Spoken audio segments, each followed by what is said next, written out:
Bonjour à tous, je m'appelle Christelle Lebailly et bienvenue sur ma chaîne. Aujourd'hui, je vous retrouve pour un sujet que vous avez été nombreux à me demander et c'est les descriptions. Ce qu'il faut savoir avant tout, c'est que les descriptions, c'est un peu ma kryptonite personnelle. Il faut bien choisir ce qu'on va dire, choisir ses mots, ne pas oublier le rythme et la longueur du tout. Bref, réussir une description, ce n'est pas du tout simple pour moi, contrairement par exemple au dialogue où là c'est beaucoup plus naturel, je retouche très peu par la suite. Les descriptions par exemple, je les retravaille plusieurs fois pendant l'écriture et après je repasse encore plusieurs fois pendant la réécriture jusqu'à en être satisfaite. Mais bon, il faut bien avoir des points forts et des points faibles, c'est normal. Une belle description, ça se travaille, car c'est ça qui va permettre de créer une atmosphère dans votre roman ou de caractériser un personnage. D'ailleurs, si vous ne l'avez pas vu, je vous invite à regarder ma vidéo « Comment créer de bons personnages » car je parle bien de la description de nos héros. Alors, comment réussir ces descriptions? Voici quelques pistes. Premièrement, il faut choisir votre style de description. Comme je l'ai expliqué dans ma vidéo « Comment créer de bons personnages », il y a deux types d'auteurs. Un type d'auteur qui va préférer faire de longues descriptions et un autre qui va en choisir de courtes.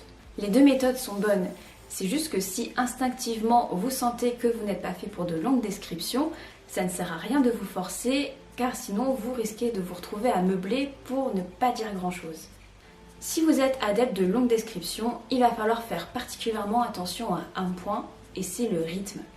Pour ne pas ennuyer votre lecteur, vous allez devoir varier la longueur de vos phrases, leur construction et vous assurer que le tout reste fluide. Pour les amateurs de descriptions courtes, le plus important va être de bien choisir les éléments sur lesquels vous choisissez de vous concentrer. Je vais en parler plus tard dans la vidéo, mais sachez que les détails sur lesquels vous insisterez sont ceux que va retenir le lecteur. Après, je dirais que le plus important dans des descriptions, c'est de savoir créer une véritable synergie avec l'action, c'est-à-dire que les deux se répondent.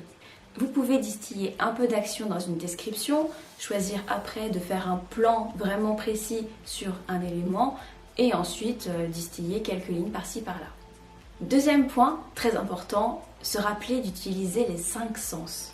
Votre héros a 5 sens. La vue, bien sûr, mais également l'odorat, le goût, le toucher et l'ouïe.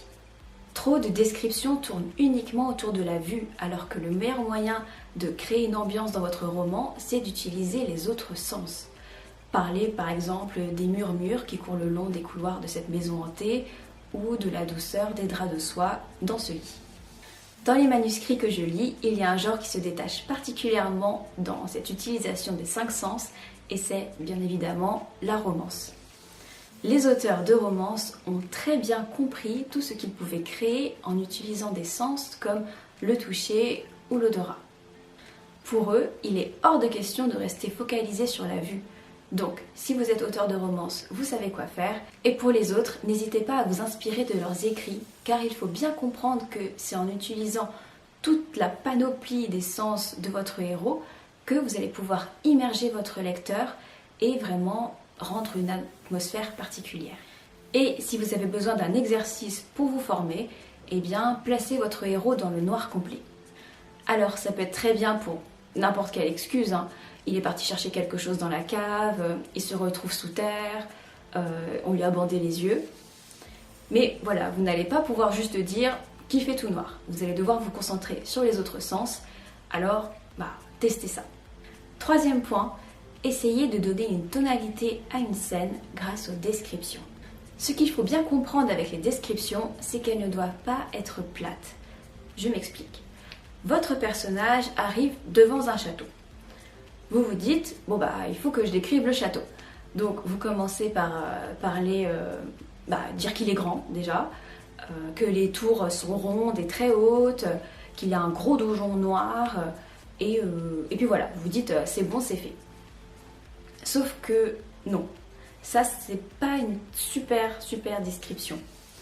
La description, c'est vraiment le moment de mettre des images dans la tête de votre lecteur. Donc, si ce château est féerique, parlez de tours d'ivoire blanche qui montent jusqu'au ciel.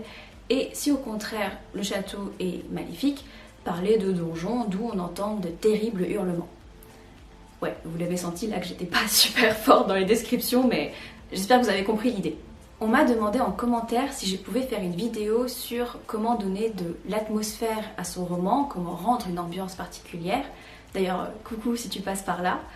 Eh bien, c'est grâce à ça. C'est en choisissant vos mots avec précision, en utilisant des métaphores, en essayant d'imprimer des images à l'intérieur de la tête de votre lecteur que vous allez vraiment pouvoir, donner l'ambiance de votre livre.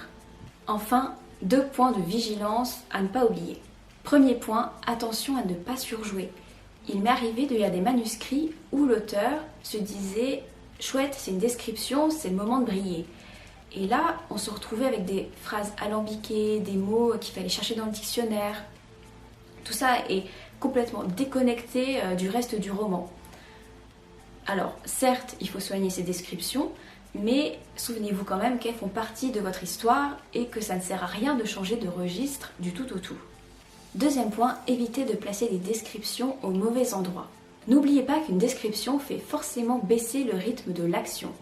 Donc, il va falloir éviter de les mettre, par exemple, dans une scène de combat. Si un jour vous vous battez, ce n'est certainement pas à ce moment-là que vous allez prendre un moment pour regarder le paysage ou étudier vos propres sentiments.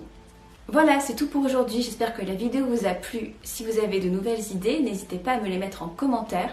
Je les note toutes. Pareil, n'oubliez pas de liker la vidéo. Et quant à moi, je vous retrouve la semaine prochaine pour une vidéo un peu différente de d'habitude. Bye!